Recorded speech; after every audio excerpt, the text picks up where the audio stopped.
Assalamu alaikum everyone. I am MUINUDDIN Bashar, studying Electronics and Information Engineering at Nanjing University of Information Science and Technology. In this short course on electrical engineering, we will discuss some of the very basics and concepts of electrical engineering. I will try not to go too deep but simply present some of the basic theories of electrical engineering. The first question that comes to mind is what is electrical engineering and why is electrical engineering needed? If we look around us, we see that almost everything in the world today is dependent on electricity in one way or another. Electric motors are used to run large pumps, compressors, etc. in various factories, ranging from lighting house lights to running computers. In addition, many things like telephones, televisions, mobile phones, and other daily necessities depend on electricity.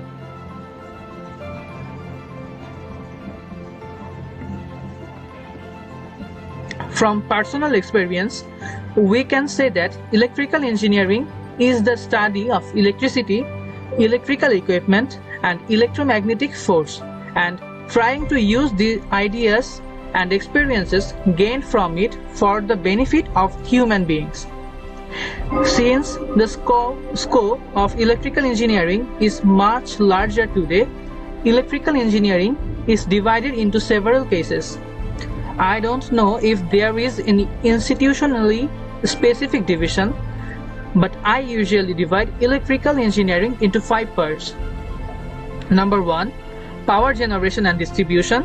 Number 2, automatic control systems. Number 3, signal processing and communication. Number 4, electronics. And number 5, electromagnetic field. The first thing that comes to mind when it comes to power generation and distribution is the generator, where the power is being generated.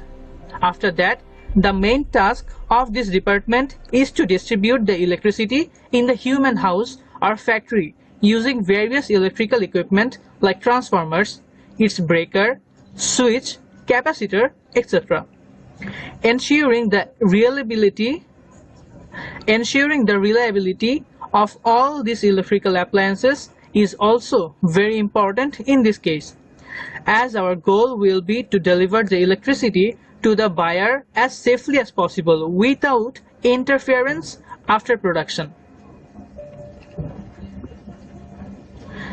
Then come to automatic control.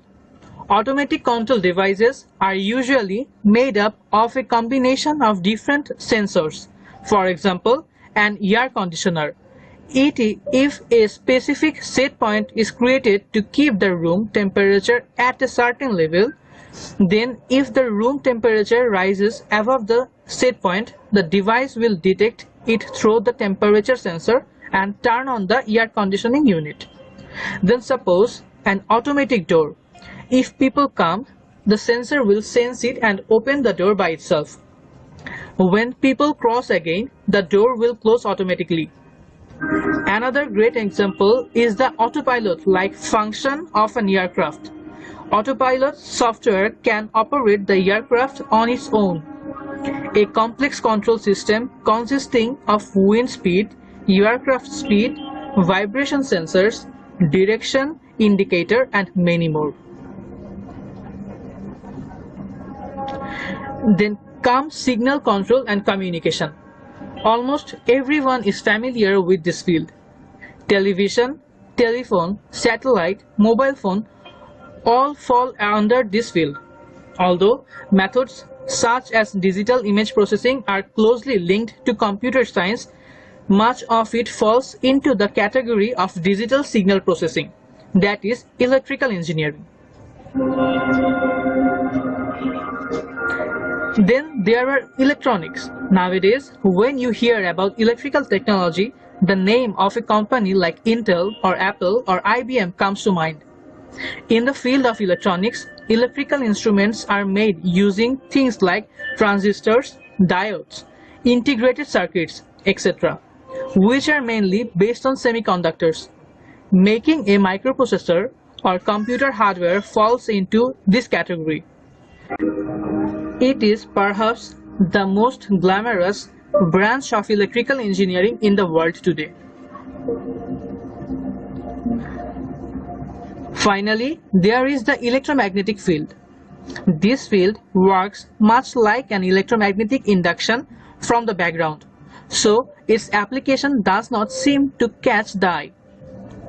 The electromagnetic field is used as the main foundation in the structure of the generator, the structure of the electric motor, the structure of the transformer, etc.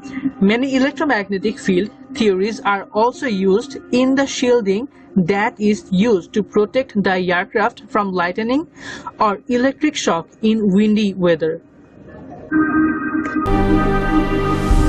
Thanks everyone for watching the video. The next day I will try to discuss why and how electricity goes from one place to another. Assalamu alaikum.